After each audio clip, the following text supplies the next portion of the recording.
Hey guys, how's it going? Robert Warshak here, and we've got a sizable amount of cards and reviews to catch up on. I know I haven't been pumping out his reviews as fast as I should. It's just with the second to last semester with the master's degree, the group projects, the papers, the presentations, they just don't stop. And I'm trying to get all of it out of the way before the new expansion hits, so we can do like some really long, 16 to 18 hour streams when the new expansion drops, and we can play with all these new cards and I don't have to worry about school. So the reviews are kind of been the slow part of the system, but we're going to catch up with it today. Sorry there's not like any super cool animations that I'm going to do. Honestly, I have class today as well. I just don't have time. We're just going to cover the cards. It won't be, some super in-depth review, but let's give a basic outlook. Like, are the cards, do they look good? Do they look bad? Just general thoughts about the card. And this card actually looks really good.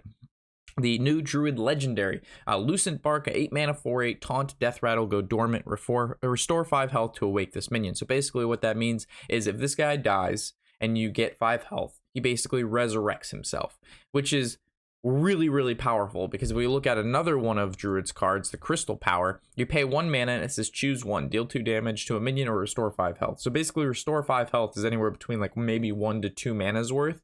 So being able to not only heal yourself, but to bring this guy back if you've played him, really, really good. Being able to resummon a 4/8 with taunt for 5, and also gain, like, through gaining 5 life, being able to bring this guy back is huge.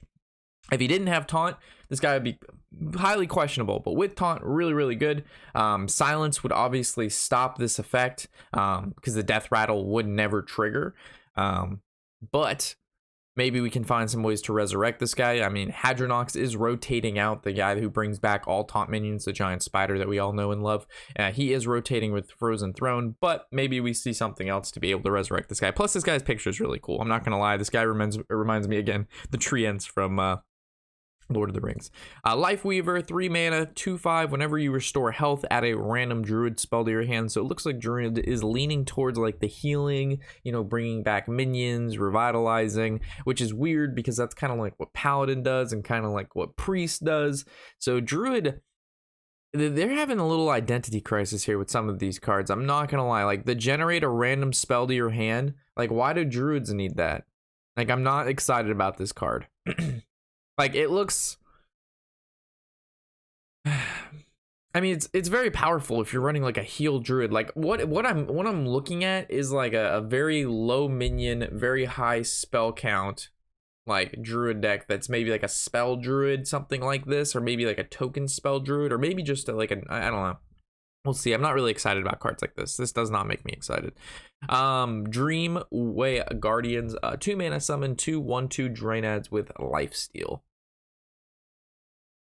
So think about this. Think about playing 2 Fireflies. The 1 mana 1/2 that summons, adds an extra 1/2 to your hand. You play it again. That's basically what this is, but they have lifesteal. So that would mean it's pretty good. Right? Because it's basically like having a Firefly on turn 1. And you just played both of them on turn 2. Granted, you don't get the 1/1, but still they have lifesteal. So I actually don't think this is bad. Comparing it to Firefly and then having that, this does not look too terrible. And I like the picture. It's like a mini Togwaggle running away from enchanters. Crystal Song Portal, I'm sorry. 2 mana, discover a Druid minion. If your hand has no minions, keep all 3. So leaning toward, again, the low minion, like what I was just mentioning, like not a lot of minions, and this generates 3 minions. And most of the time, Druid minions aren't that bad. Most Druid minions are pretty good for the most part. They may not be like huge, but as we know, like Warlock has a lot of shitty minions. Warrior has a lot of shitty minions. Druid, however, has a lot of pretty thick daddy minions, like Lucent Bark.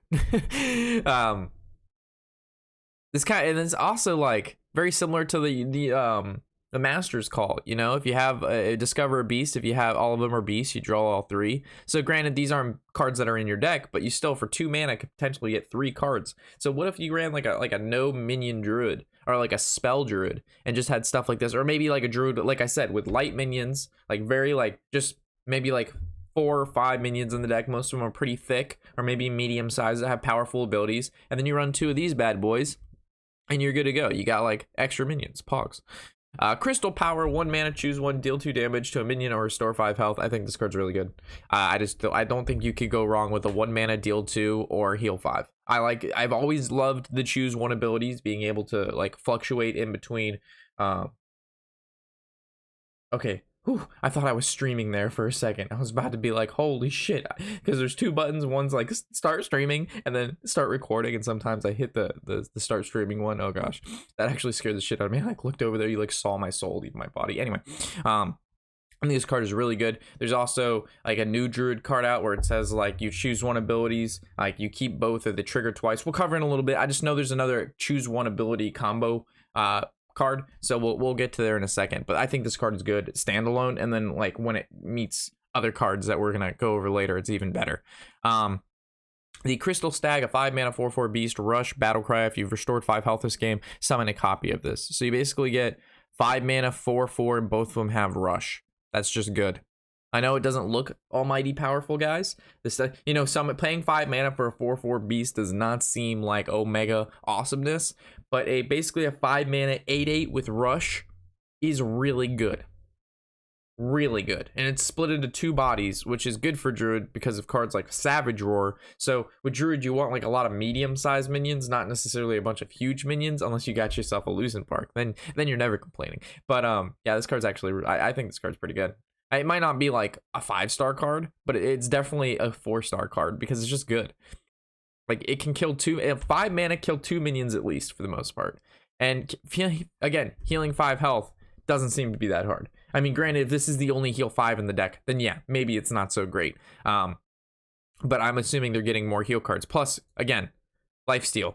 The lifesteal now makes sense with the Dreamway Guardians. So yes, this makes sense, and then this makes sense. Everything is starting to make sense. All right, this is the card I was talking about. 2 mana, 2/3 stats there, good stats. After you cast a choose 1 spell, add copies of both choices to your hand. So basically, on turn 3, you can play Keeper of Sandris, go Crystal Power, and then you pick one of these, and then you also get the both deal 2 and the heal for 5, which is insane. So you get basically 3 choices. Because you pick one, and then it's going to give you 2 back, and then each one of those costs 1. And 1 mana spells in Druid combo with this card.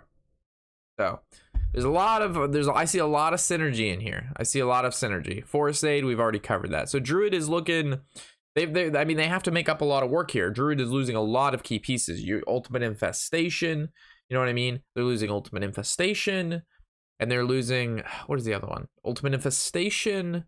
So there's a lot of making up to do. Let's take a look at Hunter. Wow, Hunter did not get that many cards yet. Mark Shot, 4 mana, deal 4 damage to a minion, discover a spell. They're leaning toward, it seems like they're leaning more towards on the minions now than they are the face, which I don't really complain too much. Discover a spell. This is more of an arena card. This is definitely more of an, I don't think this is going to be like high competitive play card right here. Like for 4, like, yeah. I mean, there's just better 4 mana things, but when Flanking Shot leaves us, this might be a decent replacement for it, but we'll see. I don't think this card's that good. Valerius the Wind, or Veressa the Windrunner, 7 mana 5/6 battle cry, equip a Thor Dowey Stars of Furies. Yeah, so I should have brought it up. It's a 3 mana 2/3 weapon, and again, after your hero attacks, gain spell damage +2 this turn. So being able to attack with it and go like kill commands or whatever spells you have, flanking shots, baited arrows. We know that Hunter benefits very greatly off spell power. So, but the problem is, we've seen a lot of like mech and death rattle synergy, like cards being printed for these guys, but not a lot of them, not enough to make it work. And then they have this, which doesn't really go with the mech and death rattle. So you have like one legendary that's like leaning towards spells, and then you got one that's leaning towards mech and death rattle. So it's kind of, you know, which direction is going to be better. Obviously one's going to be better than the other. And then like stat wise, a 7 mana 5/6 really doesn't rain terror into your opponent's heart. You know what I mean? That really doesn't rain that terror. Plus, it's not like it's an immediate effect, but when you play her, it's not like you're going to attack with the weapon immediately and then get like benefit off of spell power. You're probably going to hold the weapon and use it when you use the spells, and the weapon can be disrupted through, you know, Acidic Swamp Ooze or Harrison Jones, depending on how popular weapons are, we could see a lot of weapon destruction back. So overall, I don't think she's overwhelmingly powerful. Maybe in a particular deck, she's like okay, like. But I mean, she just doesn't look that good to me. You run weapon destruction, this card is bad. Like, you know what I mean? By turn 7, most of the time this card's not that great. Twin spell, Unleash the Beast. Ooh, 6 mana. Oh god. Summon a 5/5 Wyvern with Rush. So remember, guys, twin spell means when you play the card, it returns to your hand. Not like Echo, it doesn't go away at the end of the turn. You basically just it's like one copy is actually like having 2 copies because it generates another one that you can use whenever you want, and then after that's used, it doesn't have twin spell again. It just goes away. So basically, 6 mana 5/5 with Rush, but twice.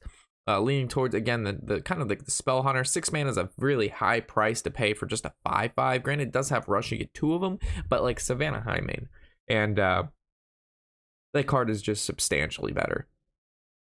Given most situations, not all situations, but most situations, Highmane is just like really, really good. Granted, if your opponent plays Highmane and you play this, you get to kill Highmane, he gets 2/2s, and then like technically the second 5/5 trades into both 2/2s. So this is like more value than the Highmane, but overall you're still going to be taking damage from the 2/2s and then have to cast another 6 again. But I guess it's really not, because you paid 12 mana to kill their 6 mana. So yeah, Highmane is just better. Like, yeah, I mean, just play Highmane. And we've gone over a Blade with Tron. So let's cover like one more set, because I don't want this to be over like 15-20 minutes. I want these short to the point, to get it right, get it tight, and get it done. And then we'll pick up where we left off in the next one. Magic Trick. 1 mana discover a spell that costs 3 or less. Why not just play like a spell that just play the spell that you want?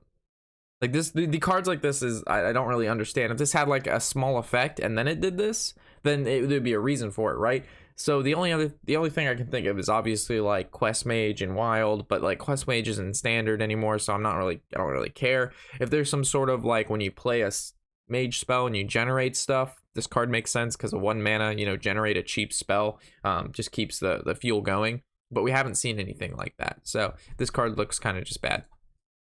Mana Cyclone, 2 mana 2/2 battle cry for each spell you've cast this turn. Okay, there it goes. Add a random mage spell to your can. Okay, so now Magic Trick makes sense, because Magic Cyclone, or Mana Cyclone, says when you play cheap shit like that, you get random mage spells. Again, really not a fan of generating random mage spells, or random spells for that matter, to your hand at all, unless it's part of like a pool. So like Ysera, Lich King, like when the card is generated, you kind of have an idea of what it could possibly be, just based on like your opponent playing it or not playing it at certain times. Cards like this, you could be playing a tempo, like a very fast-paced mage deck, and they generate like Flame Strike, and they would never have that card in their deck, but they got it randomly, and you're never going to play around it. So yeah. Anyway, this is a really powerful card in my opinion. 2 mana 2/2 is very cheap for this ability, and the key is that if you're playing like a control mage, most of the spells in the deck are pretty expensive. So like you'd only play maybe 1 or 2 spells, then play this guy. So in control mage, he doesn't really fit. But in tempo mage, you're not really in it for value, and this guy's value. In tempo mage, you're trying to win. Most of the cards in your deck have some sort of like, get a secret out, draw a secret, deal damage, plus spell power, draw cards. It's not really generate more cards. So I'm not really sure where this guy will fit. Maybe there'll be some like mid-range mage, and then from what I've seen, there's a lot of like spells that generate minions. So we could see some sort of like mid-range / control deck that runs like semi-cheap and very expensive mage spells in one, and this guy would make sense to be in that deck, which is where I see it leaning to. Again, another cheap mage spell, Ray of Frost, 1 mana twin spell, freeze a minion. If it's already frozen, deal 2 damage to it. It's kind of like Ice Lance. So it's like Ice Lance, but it can't, like Ice Lance could freeze a minion or face, and if it was already frozen, it would actually do 4 damage to it. So this is just a really shitty version of Ice Lance. Granted, this does have Twin Spell, which is, I guess, could potentially work better because you can cast 2 spells in one turn. So you basically, you play 2 Rays of Frost, then you play Mana Cyclone, and you get 2, you get 2 spells, and you played a 2/2 on turn 4 and dealt 4 damage to a minion if it's frozen. If not, you froze 2 minions. So that's really not bad. It's not a bad card at all. It's not potentially like overwhelmingly powerful, but it's definitely not bad, and it has a lot of like kind of like flexibility in the sense because it freezes or it does damage. So I like it. Messenger Raven, 3 mana. Messenger Raven, 3 mana. 3/2 beast, and it says battle cry, discover a mage minion. So mage minions, you know, they fluctuate a lot. There's a lot of really cheap ones like this Raven in the like Khadgar and Mana Cyclone. Granted, they're weaker, but they have powerful abilities, and then you have like pretty big cards like this. So there's like a large discrepancy in like what you could get here. You could have game changing, or you could get like a Sorcerer's Apprentice, and you're very sad. Again, I'm not a fan of a card like this, just because if you're trying to get like a big minion from this, why not just play the big minion in your deck and guarantee that you have it? You know what I mean? Like, cards like this are good because against aggro, you have something to play early on. And then if you want to generate like an early game minion, then that's your option. If you want to generate more of a late game minion because you're playing a control deck, that's your option. So it has like flexibility, plus you have the minion out now rather than just having the large scale minion. But we'll have to see like how many like good mage minions there are in the pool. But this is not a bad card at all. I just don't think it's like, it's probably going to be a staple. Now that I look at it, it might be just be like you play this in mage deck just because it's good. And like looking at like how mage is being built right now, it looks like pretty mid-rangey, pretty possibly control-y. Definitely not more aggressive style. I think I don't see any aggressive cards in here really. But yeah, seems all right. Power creation, discover a 6-cost minion, summon 2 copies of it. So for 8 mana you get 2 6-cost minions, so it's kind of like 12 costs worth. But then we have this card too here, and the only reason I bring up this card is it combos with cards like Power Creation. It's Khadgar, and in my opinion he's really weak. Like I wish they would have made Khadgar like a little bit thicker. Like he's just a 2 mana 2/2, like kind of embarrassing Khadgar. And he's like, your cards that summon minions summon twice as many.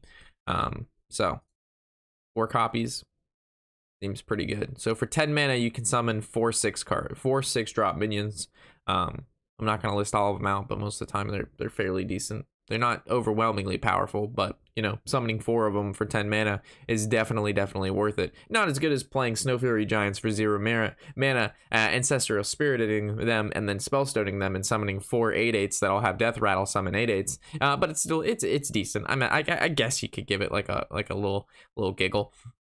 Also, there's the other card. It's like the 4 mana, you know, whatever your spell damage is, summon minions. This would also summon a lot of those, and that's, you know, 4 mana, so it's a 6 mana combo as well. So you have a 6 mana combo and a 10 mana combo.